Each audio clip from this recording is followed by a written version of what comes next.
Hello, friends. Welcome to a new episode of Merging Minds. This is Javi, your host, and today I'm thrilled to have Mr. Sean Hopwood with us. Sorry today because my voice is not the best. I got a bit of a cold. I'm gonna try to do my best. Let me just say hi to my friend Sean. How you doing, man? Great. How you doing? Good, brother. Where are you joining us from today? Oh, I'm joining from Tampa, Florida. So from Tampa, Florida. All Yeah, right. I guess we are friends now. We've been speaking a lot. Oh, yeah. Yeah.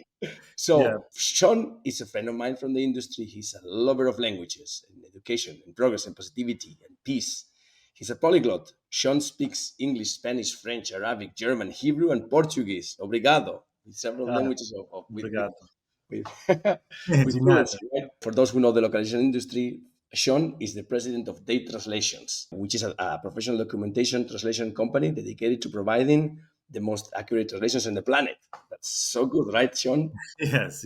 Thank Have you. I missed anything from you? No, just the main thing is I'm the president of Day Translations. I am a polyglot. It's something I'm really passionate about, and I love to do anything that has to do with languages. I love people, and yeah, I'm just having a good time. I'm enjoying this industry, and I'm enjoying all the growth, and I'm enjoying speaking to people. Just I've been just doing what I love for the past this company for 17 years, but I've been translating and interpreting for like 30 years. So yeah, I love it.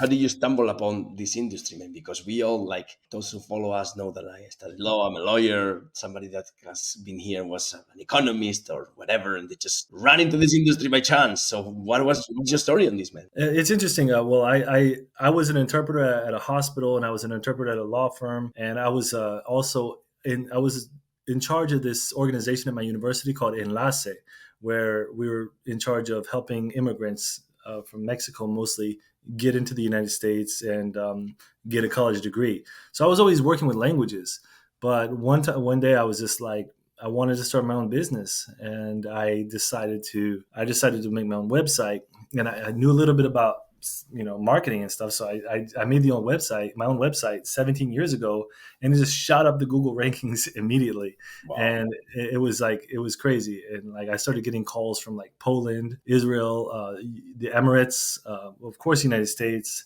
all around the world. So I was like, okay, let me just do this. This is what I love, so let me just put all my energy into this. And so I did. But the interesting thing though is like I don't know about the like all the industry. I didn't know about all the industry standards that everyone has. Like these big companies like Lionbridge, they have all these standards and all this technology they use, and we were just translating. We are just using Word and just translating stuff, and little by little, I kind of throughout the years, I've kind of tried to standardize and be bigger. We got ISO certification now, so trying to be more, So you've seen the evolution of the whole industry in these last 20 years almost, right? Like how it's changed from being, I mean, providers, what I'm seeing is like the change from being the classical providers, the classical friendly, helpful LSP to technology solution providers, right? You've experienced, right? Yes, yeah, and I've looked at these companies that have evolved and developed. I used to look at BPO companies like Convergys, I think, Infosys, Accenture. These companies they offer like a wide variety of things, and they've evolved. And so that's the same way the translation industry has evolved. Yeah. We do a lot of BPO services, business process outsourcing. We do a lot of we use a lot of technology, and it's actually helped us a lot. It's helped us because yeah, we have with these large localization companies coming now, like these video game industry and Netflix, Hulu, all the content and technology that needs to be translated it's been a really good industry to be involved in. Yeah. I'm like for those who follow the podcast, one of the things that I always like try some of the, I mean, one of the skills, the characteristics of the leaders that I'm always trying to invite is like that sense of entrepreneurship, right? Like you are an entrepreneur. I'm always jealous about that. I've always considered myself to be an artistic or Yeah, innovative and stuff, but with yeah, someone else's money, right? That's yeah, my God. And I'm yeah. always jealous and positively jealous about people like you that started. What dragged you to just like say, hey, I don't want a job. I'm gonna go crazy solo on my own. Let's see how this finishes. Yeah, it's interesting because I grew up. I was okay at math, but my teachers would always say that I'm the more creative brain, and I said, well, I don't want to just be that. I just don't want to be only the creative brain. I don't know if it's I think it's right brain, left brain. I don't know, but I wanted to kind of like just branch out and do more things. So I got it. I got a master's degree in business administration, which helped me a lot. A lot of people say their degree doesn't help them, but I decided to do that. And then I still couldn't get a really great job. So I was working as an interpreter at a hospital, which was, they treated me really well. It was a really nice job, but I started realizing I got to branch out. I really believe in myself. Even when I was doing the MBA, my specialty was entrepreneurship. Like that's the whole focus of my specialty. So in my mind, I'm gonna own my business some. I'm gonna own my own business someday. Do you So have it? Are you born with it, or can you develop it? What do you it's think? about. I think it's you can develop it. I You think, can develop it. yeah, it's just about a desire. I have a friend that she told me that she speaks not well in public, and she told me she wants to be a good public speaker, and she wishes she were. And I'm like, then you will be, And then and then after years and years of trying, like now she's like speaking public at like in front of like 300 or 400 people all the time. So like I just think it's just about where you want to be. It's about where you want to be. And if it's not where you want to be, why would you want to believe that you have limits? Why would you want to believe that? Like let's if I'm a slow runner and I say I want to be a really fast runner, what is the effectiveness, or what is the point in believing that I will never be a fast runner? That's not going to be good for you, not going to be good for your mind. So just believe it and you will be. Or believe you can be an entrepreneurship and you will be. There's no point in just saying, oh, I'm not organized enough, or I'm not gregarious enough, or I'm not, I don't have the time. Just say I can do it, and you can. Because me, I believe that I mean, a lot of people said I'm just like a creative minded person, but I've kind of slowly more and more tried to convert myself into that business like person. Even like focusing on math, which is people always used to tell me that was my weak subject. I focused on getting better at math. I focused on things like coding, which was not my specialty. These kind of things. It just tricks your mind. It really, and your mind slowly and slowly builds the neural pathways to actually make you the kind of person you want to be. I believe. So after, I think I'm just lazy, man. Like I'm not working enough. no, That's not no, that's not no. true, but it's different. Like I try to express myself in other ways, and entrepreneurship at some point I am, because I build stuff on my own. Of course, I'm there always. Colleagues, company like now I'm doing with bureaus, right? But that's something that, man, like I value from you a lot, my friend. And I always Yeah, try to bring people together. Look, like one of the things that I always want to do as well is, like, I want to bring, the reason why we started this podcast is to bring like human stories and human leadership and humans like you here and tell their stories, right? And yeah, in from basically focusing on people that are working in the localization industry, right? And I love the fact that our industry, me personally, is always I see it as a bridge, right? That yeah, gaps, cultures, etc. Right? Hey, yeah, can you tell me some of the stories about that you've developed in the past, that you've helped bringing together, or that drew you to where you are today? yeah, for sure. I mean, Yeah, tell us a couple of stories. yeah. Well, I am on board with you. I'm seriously like passionate about life and I'm passionate about the industry, and I love your passion, and it teaches me like there's no point in just like hiding your passion or just like putting it down. It makes you into a boring person. No one wants to be around that anyway. But yeah, like I have a passion for people. I love humans so much. I remember when I traveled to Holland, I was, some people say I look like I'm from there. I feel like I'm a little bit more Eastern. My father is from Lithuania, but so I went to Holland and I was there for 2 weeks. And the first day I got there, these American tourists came up to me and they're like speaking to me in English. They're like, "Could you please tell me how to get, to the Zandvoort or Harlem or something?" And I was like, "Tell them I'm not Dutch. I don't know anything. I've only been here one day." And like people, and then it happened again. It happened like 3 times in one day that uh, foreign tourists were asking me for directions in Holland. And so I was like, a lot of people were just like, "Oh no, I'm sorry," and just apologize. I actually went home that night. I studied the map of Amsterdam and Holland, everything. And I just went, I'm going to make sure I know this place like the back of my hand. The next day, these tourists came back and they started asking me questions. And I'm like, yeah, yeah. And I told them where to go. And I find joy in that. I told them where to go, and I was giving them directions. And sometimes I would spend all day just giving people directions. And that's joy for me, because like I don't need to go to Paris to see the Eiffel Tower. I don't need to go to London to see Big Ben. I go for the people. You go for the people. So going there and interacting with people, even if it's tourists, even if it's the people from there, it's the whole point of traveling in the first place is meeting the people, not It seeing becomes, and I things. think for some reason, man, that it becomes more complicated instead of easier these days. I don't know. I have the feeling that most people, and I'm telling you, today I am recording this podcast from home, but like I'm in a moment now where I'm fully nomadic, and one of the things that I really do is like I don't go to showcase these things or that. I don't know. I go to see the real culture, the real people. But most of the people do not. Most of the people go there for the Instagram shot as well, Yeah, right? And I don't I need do it. it too, but I go and do. I want to go deep into that, right? So why is that? Why is that? And why, like we're trying to bridge that stuff, and still those things come up. Wow. Yeah, I mean, I people used to ask when I was younger, like, what is the meaning of life? And they acted like it was a hard question. And I was like, this is not a hard question at all. It's people. People is the meaning of life, and people are the meaning of life. Like when I went to Spain, I was so excited to go. I saw the Reina Sofia. I saw a lot of things, but I saw El Museo del Prado. But I was there last week. I was there yeah, on yeah, I like saw a Goya. week, I love exactly a week Goya. ago. Goya's art is great, but It's great. the one of my favorite things is going to the laundromat in Madrid.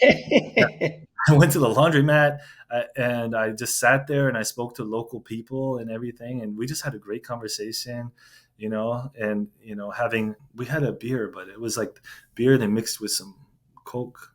I forgot, or no, mixed with like a Fanta or something. I don't know, but it was really good, and Yeah, and una clara. yeah, So okay, that's what it is. Yeah, I didn't remember the name, but yeah, we went to yeah, I went to I just had a great time at the laundromat. So yeah, it's just I feel like I just decided, that was the real Spain, right? Like the yeah, real down to earth, like yeah, yeah, yeah. yeah, I decided I decided long ago it's all about people.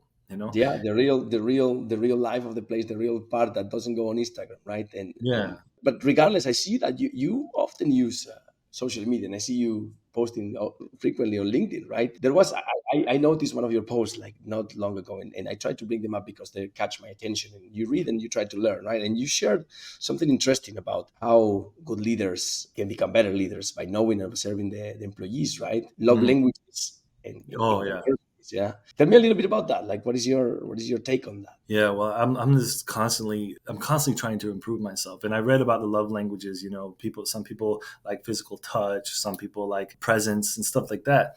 But I was like, let me relate this to the workplace, Sometimes if you're a boss and you give someone a raise, that's not necessarily what they want. Sometimes if you give someone a vacation, it's like, well, I didn't want a vacation. So you have to actually talk to them and communicate with them and understand what is it that they want. Maybe this person just wanted to thank you. Maybe this person just wanted a change in his or her title. Maybe he or she wants the title of manager of this or something. That makes that person feel better because they feel good to know about their title. So these are the love languages, and actually I like I speak a lot of languages, and I pride myself on communication. I pride myself on and it's not just linguistic communication. It's eye contact, it's hand communication, it's nonverbal cues, it's even noise. Like those noises, everything is just. And so I'm not a perfect boss, but like I've realized that this ability to communicate has helped me understand what my employees need better. Yeah, And I mean, whenever, yeah, especially nowadays, that concept of boss becomes more and more, more and more flexible, right? Like yeah, I don't know, like I see it in this way. Like I'm always trying to be around leaders and learn from them, right? And everybody that comes up and mentions the word boss is like, oh my god, no, no! Like a leader is not the boss. A leader is the friend. A leader is the support. A leader is the sort of like the guidance, the light that goes for like the not the shepherd that goes behind the herd, but yeah, the knight that leads the other knights to battle, right? So yeah. that's a way to put it. I like that how you explain that, right? And let me ask you, since we're talking about leadership, right? Like let me ask Mhm. you about like some of the most interesting principles when we talk about your leadership. What are those principles that apply? And here I'm talking about, for example, my favorite and the one I always try to talk about, and one that is very difficult to achieve after all, the empathy, being an empathetic leader, right? Putting yourself in the shoes of other, like saying, "Oh my God, what is this person going through? Oh my God, I want to fire him, or I want to get rid of. But why is he acting like this?" And I always try to preach, to talk about it. I try to execute on it, but it's difficult. So can you tell me a little bit about your principles and strategies on leadership? Definitely. Well, I try to have the empathy as much as possible. Yeah. I'm the president of the company, so sometimes I don't know. Maybe they're talking bad about me behind my back, and maybe I'm not doing a good job. But I feel like I am. I feel like I am, and I have shown empathy because whenever I was young, I started working when I was 8 years old. I had a job. Yeah, I had a job. Sweeping the floors of fried chicken place. And they paid me in chicken. Because I was too young to be paid with money, so they gave me chicken. And my boss was, really nice to me. Then I had jobs ever since then. I had like two jobs, 8, 9, 10, 11, 12. I always had jobs. And then, so I've been in so many. I used to work in a chicken shack. I worked at Wendy's. I worked at a grocery store. I worked at a car dealership. I worked at a dry cleaner. I worked as a landscaper. So I worked in so many different industries, and I've learned from the position of employee. And also, I worked as an interpreter. So learned from the position as an interpreter or a translator. I learned the humility that perspective. So now, when I speak to the people who work with me or for me, I have that empathy. I understand that, if and also I understand the structure that they need. You can't just say, "Oh yeah, today's the day off. Everyone just leave," or you can come in late. It's okay. Not giving people structure is actually a disservice to your employees, because if your employee thinks, "Oh, I can be an hour late today, my boss is okay with it," that actually makes them feel more anxiety inside. If they feel like, "Oh, I got to be there at a specific time every day," it gives more stability to them and all the people around them. You So, think so? But I for mean, example, let me debate that. Let me debate that yeah, because I know you like the no, no, flexibility. no. It's good. It's good that you point this out. But for example, as I explained, my role is more like a creativity kind of stuff. Like I created my own job. It's freaking weird. I love it. Yeah, Nobody is like doing what I do, and I hope more people do it, right? But I am not a person that can be in front of the computer from 9 in the morning to 5. I have to wake up. I actually have to stand up. I have to go here, there, and stuff. And I found productivity in this, right? And I found a connection with the people that I work with because of the way I do things, right? yeah, But um, and so far, nobody has told me, "Oh my God, why are we doing this or why are you doing yeah, that?" Stuff, right? I think this you have a point, and it's the guidance is always good when it's well-hearted and when it's empathetic, right? On the other side, I still believe that flexibility and all those traits could make good for some people. I don't know. I just wanted to rebate you. Just like you say, yeah. hey, No, it ways and makes ways. And I like how you put it. So yeah, Yeah, I understand your point, and I've yeah, encountered people who like that flexibility and everything, and I try to find the perfect balance. We do offer uh, when we hire people, we offer them you can have the option to work 6 hours a day or 8 hours a day. It's wow, your nice. choice. Yeah, that's one choice we've given, and we've given things like we've always had maternity leave, but we actually offer paternity leave. I believe that's already a big thing in Europe, but in America, Yeah, paternity leave is not something people always get. So I've tried to be progressive in that aspect, and I have been, and always try to be empathetic. We are humans, so when I talk to people, I'm like, I don't just say, "Is this done?" I'm like, "Oh, first I say, how was your weekend? How are you doing?" People want to feel like a human. yeah, They don't want to just be like, and I actually do want to know. I like to know about people's life. But if you're constantly just saying, "Where's my report? Where's this? Where's that?" and you never ask someone about their life, or what's your favorite football club, or what's your favorite color, or your favorite song, they don't feel alive. Because Descartes said, "Cogito ergo sum." I think, therefore I am. But I would add to that. I don't know how to say this in Latin, but I exist because others recognize my existence. I think humanity's existence depends on the entirety of humanity recognizing each other. Just because I'm sitting here in a room by myself and I'm alive, I don't. I think it's not necessarily alive. You're alive when you have other humans interacting with you and asking you about how your day was, how you are, stuff like that. So yeah, I ask them how they are, and then also later I ask them, is this job is your work done? But yeah, I do like to know. I do. I think definitely empathy is important. Any other notable trends you've observed recently in leadership or in future leadership or in human leadership? Well, there was a trend of servant leadership. That was I was hearing about that a few years ago. I don't know if that's still a trend. I definitely try to do that. I contact my colleagues, and I often call them colleagues. Because I'm working side by side with them all the time. But I contact them and I'll say, "What can I do for you today to make you more effective at your job? What can I do for you? Like, what do you need from me? Do you need more budget? Do you need an assistant? Do you need this piece of technology? All this, and it makes them feel good because it makes them feel empowered, and it also makes them feel supported.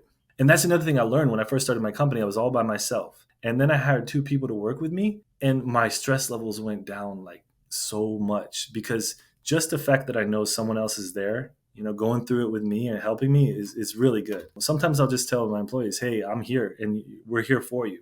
I could talk forever, but that's another thing I wanted to tell you. No, that's very interesting because, like, I mean, and I repeated podcast after podcast after podcast. You hear some, like, I am a privileged person because I am doing what I want in life. I never say that I have a life. I never say that I have a job. I have a life, Yeah, and I am thrilled and honored to be working with the friends that I wanted to. I'm thankful to get offers, and I said, like, no, I wanna live like this. I wanna continue doing this, right? But not everybody, unfortunately, can say that, right? Not every, you talk to people and you hear some horror stories. I'm gonna get laid off and I'm gonna stuff like so. I wanted to invite somebody here to talk about things that are being done different in companies, even though your company is not a big, huge company, right? yeah. And I value and I see the value in what you're doing, my friend. So please Oh, thank keep you. it up, especially now in these crazy times or fast paced changing times, right? Let's call it that Yeah, way. Right? Like all the wave of AI, right? Like we are a technology company. Bureau is a technology company, an AI powered translation software, right? yeah. And still you see people complaining and people not accepting and people not wanting to do right. And I think good leadership comes in place to say, hey, I think we should or we must embrace and look for solutions together to continue working as we are, right? Or continue evolving, right? And since I'm talking about this, because I want to ask you as well, in this, and especially for those translators listening, because I know a lot of translators hear our podcast and look for answers here from leaders, right?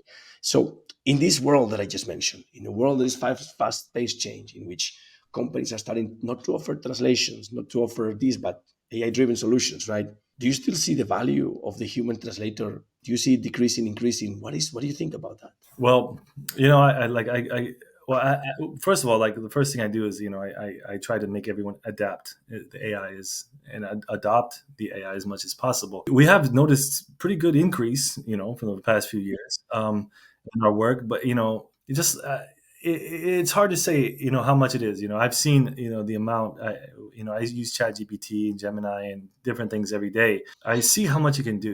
I just sent it. I just sent AI a picture of a bunch of numbers, and I said, just hey, take all these numbers and add them up. And it was drawn pictures, and it just added them up instantaneously. I asked it to make me a SWOT analysis for my company. It did it within like 5 seconds. So it can do all these things. It's good with translation. We've had Google Translate before. We've had Lingui. We've had Soft before that. All these different things that have helped with translation. AI is just going to be another thing to help what we do. But if you don't, you have to use it. You have to use it. You have to use AI. You can use it to translate. You can use it to humanize things. It's still not as good as a human. We have to do a lot of things, but I think that if you use it correctly, it can actually help you. It can help you as a translator. It can help you as a business, and you can just offer these. You can offer these solutions. But I mean, if you have like a big poem, I don't think AI is going to be able to do that. If you have a novel, or even if you translate an entire video game, you have to translate the video game. You have to do the quality assurance on the video game. You have to check everything. You just have to constantly be adapting. You're not going to sit there and someone if you're doing a math test and someone gives you a calculator, you're not going to be like, no, I don't want this calculator. I'm going to do it in my head. You got to be constantly adapting. Any more myths you find recently in our industry going around? Myth? Yeah. Oh, I don't know because I don't read a lot about the the other companies. Yeah, I just yeah, I can't think of any more myths, but I do think that what the big thing is still people, governments, and corporations hesitance to use a professional translator or interpreter is one of the biggest problems we have in the United States and many other places. I mean, when you have a hospital that just keeps won't translate their stuff, or they won't bring a professional interpreter, or they'll let somebody's family member translate. This is one of the like myths or the problems that these people have, that you can just have a non-professional do the work. If you just pay a little bit for a translator, it's going to make your life so much easier. As you know, as a hospital administrator, you're going to have a lot less liability. If you make a video game and you just try to just put it in an AI or a translator, you're going to end up costing yourself a lot more money. So these are the myths that people have, that like they don't understand everything that's in our brain. You speak a few languages, I speak a few languages. It's just they don't understand the nuances and the complications, all the words. They just don't understand. So one of the big things we have to do is just continue to convince the legal industry, the medical industry, the technical industry, the importance of having this, because they make a lot more money. They make a lot more money when everything is translated because everyone can read it. So I love your view. You have a very particular view of, I mean, a very particular view that goes really much in line with my view of leadership, of being empathetic, and to vouch for these ideas between us, localization people, right? Yeah. That's the great Sean, the leader, right? And you know how I recognize the real person when we talk about music, man. Like, Yeah. yeah, that's, I mean, so I want to use these last few minutes to talk about music, and I want to talk Oh about gosh. food. So what is your favorite type of music, my friend? Oh, it's. I love everything. Right now, Yeah. I'm really on a big country, like going crazy for country. I like Luke Combs and Morgan Wallen. I don't know if country is famous in Europe, but like it's. In my house, yes, because last year Vince Gill was one of the most listened artists in my Spotify. So Oh, Vince Gill, he's pretty good. But yeah, like here in Florida, everyone surprised loves. me from going from classical rock to heavy metal, hard rock, classical to fifth most listened to genre country. Yeah, And I'm yeah. like, what the hell? Yeah, but it's just like I'm crazy about music. Country is a really good wholesome music you can listen to when you're driving down the highway or in the countryside. But before I'm going to the gym, I'll listen to some like reggae or Afro beats, like Vibes Cartel, or Burna Boy, stuff like that. I love that. I listen to reggaeton. Like my favorite reggaeton singer is Arcangel. I like him. I like Mike Towers. I like Bad Bunny. I'll go crazy for that stuff. But like, and when my soul music is like salsa. Like I go crazy for salsa. I like Hector Lavoe, Frankie Negron, Celia Cruz, El Gran Combo. I like El Grupo Nietzsche, Los Titanes. Like Mark Anthony, I love him. He's one of the only guys who's still keeping it alive for the current people. But Victor Manuel, Manuel, he's from my city. Like Manuel, the classical Spanish singer. yeah, yeah, yeah. Oh, and I love flamenco. I used to like Estopa, Ketama. Ah, sí, Yeah, claro. like those people. I like Rosalia. I love music. Even old Spanish music, Jose Maria Napoleon. Ah, You know, okay. Julio So, Iglesias. so you know what I'm doing lately to all our guests? Like, in order to close the session, I always try to ask them four questions, and one is always like, define yourself as, like, name a band and a song. Define myself by a band. What? Yeah, and a song. Yeah, yeah. Like, pick a song. Like, for example, me, I define myself as Stevie Ray Vaughan, Empty Arms. Okay. Oh gosh, I wasn't ready for this one. Then I will define myself as Billy Joel and Uptown Girl. You I know, watched this concert exactly 1 year ago at the Madison Square Garden. Awesome. Uptown Girl is just like a I'm vibing, bro. what happens, a humble guy, just like one, stay humble, but mechanic, just always, no matter how big I get, I'm just like that humble guy. I'm more in Billy Joel. I'm more in New York state of mind. That's my thing, but it's okay. That's you. That's the. Okay, okay. And then what was I always ask as well. I try to know the person. What is the last thing you Googled? Oh, the last thing I Googled was how big an agave plant can get. Wow. Because I'm planting agave plants. So I Yeah. want to know how big they can get for this space I'm trying to plant agaves. And I promise I would ask you something about football. What is your football team? And don't disappoint me. It's Real Okay. Madrid. I can't say, Wow. don't hang up on me. It's Real Madrid. I can't. It's the first city I visited outside the United States. I I can't. know. I was there. I was in Madrid last week. Actually, we're recording in April 2024. Then I was in Madrid. Oh, is this right? So, Yes. Oh, I wish I had like I used to love Zidane is probably for me one of the greatest players of all time. Zinedine Respect, Zidane.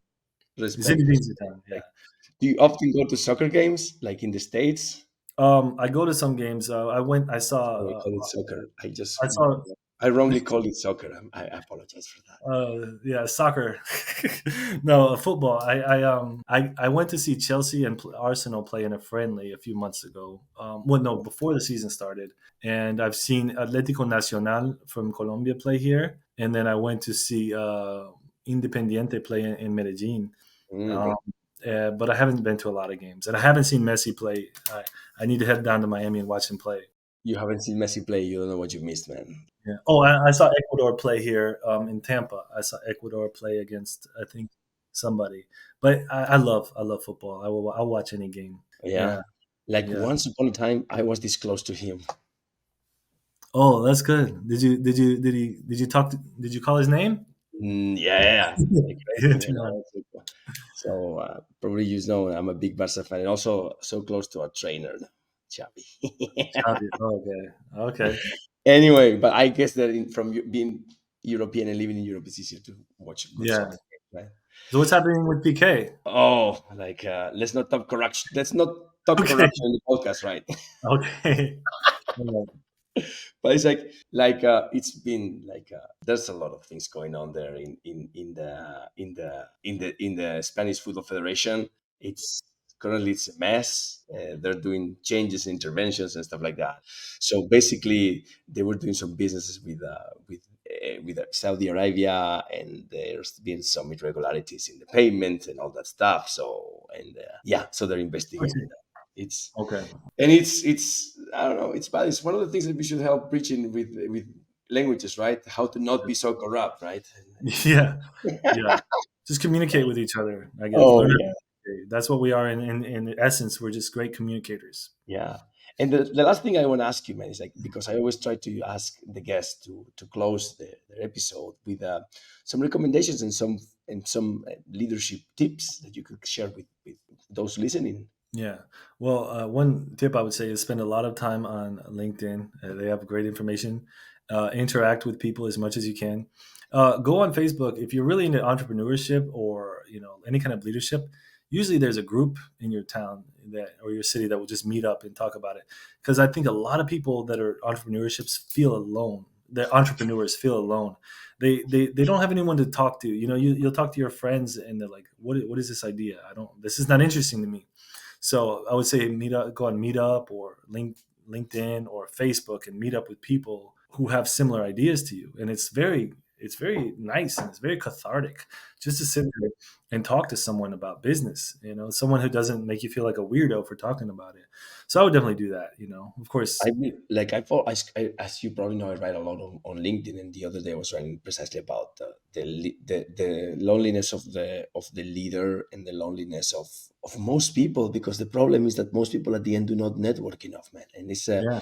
they always have an excuse. My social battery is out. My social battery is whatever. Yeah. Da, da, da. But when there's a problem, who do you go to? Like, did you know that like when you have a personal problem, you can sort out like or you can change your mood and your energy by just 8 minutes of conversation with another human being, which tends to be closer to you, to close to your way of thinking, or to your or to you or to how you are. No, I didn't know. Yeah, yeah. So what happens when people do not network enough, and when people do have ideas but they do not share them enough, or even starting ideas, whatever. So that's it. Go out there, Yeah. network, and be Yes. yourself. Yes. Sean, so it's been a pleasure having you here. I apologize for my voice. I'm recovering from a cold, but No. When my voice gets like that, I record a new voicemail on my phone because it oh, sounds. it Yeah, sounds like I've been singing up the street before, and I must be singing like anyway. I like that sound, so I re-record my. I want to sound like rough. All right, man. You sound good. Oh, thanks, brother. Okay, well, thanks everybody. Thanks for being here for another episode of Merging Minds. Thanks for your support, because we've checked our latest results and the podcast is taking off, and there's people and friends listening to it. I'm so thankful to all of you. I will continue bringing you leaders from the localization industry to talk about interesting things, to share their stories, and of course to talk about good human leadership. Cheers, everybody. Thank Until the you. next time. Peace.